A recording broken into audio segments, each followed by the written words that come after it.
जय श्री कृष्णा। परिवर्तन, ये संसार परिवर्तनशील है। हम और आप भी देखिए ना, माँ की कोख से छोटे से निकले थे और अब अपनी अपनी अवस्था में आ गए हैं। एक दिन मृत्यु को भी इसी तरह प्राप्त हो जाएंगे, पंचतत्व में लीन हो जाएंगे। मौसम बदलता है, परिस्थिति बदलती है, प्राथमिकताएं बदलती हैं। संसार में सब कुछ परिवर्तनशील है। प्रभु के अतिरिक्त कौन परिवर्तनशील नहीं है। हम लोग बार बार चोला बदल बदल के नए नए ड्रेस पहन के पृथ्वी पर आते हैं, नए नए रूप में आते हैं, नए नए रिश्ते बनते हैं। जीवन पर्यंत ये खेल चलता रहता है।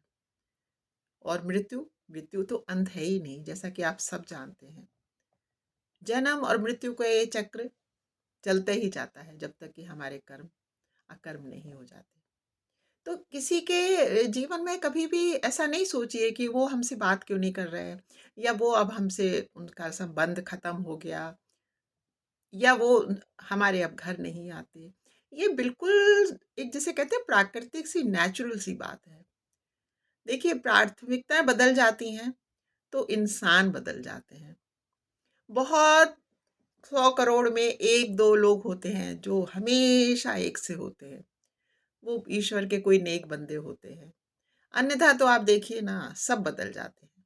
छोटा सा बच्चा पहले स्कूल में पढ़ता है, उसके बाद विवाह के बाद वो जॉब करता है, व्यापार करता है, नहीं करता है तो वो घर का संचालन करता है। जो चीज़ें हमें बचपन में बहुत अच्छी लगती थी, हो सकता है वो बाद में हमें उतनी अच्छी नहीं लगे। तो इस तरह से जब सब हम स्वयं बदल रहे हैं तो सामने वाले भी बदल रहे हैं। परिवर्तन ना हो, और देखिए जैसे आजकल पतझड़ है, पेड़ों का पत्ते सब झड़ रहे हैं। तो जब पेड़ों के पत्ते झड़ते हैं ना, तो वो बिल्कुल हमारा, जैसे कहते हैं, पुनरपि जन्नम पुनरपि मरणम का सीन बिल्कुल सामने चलता है।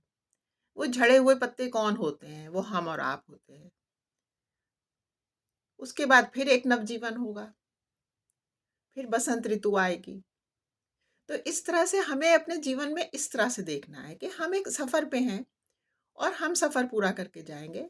फिर अगली यात्रा, फिर अगली यात्रा, जब तक कि हम अपने कर्मों को अकर्म ना कर लें। तो ये छोटी सी बातें जो होती है ना, कि उसने हमें विश नहीं किया, उसने हमारी तरफ देखा नहीं, इन बातों में बिल्कुल भी, जिसे कहते हैं, समय व्यर्थ नहीं करना हमें। जो है जैसा है सब बहुत अच्छा है, और परिवर्तन हो रहा है और उसका हम भी एक अंग हैं।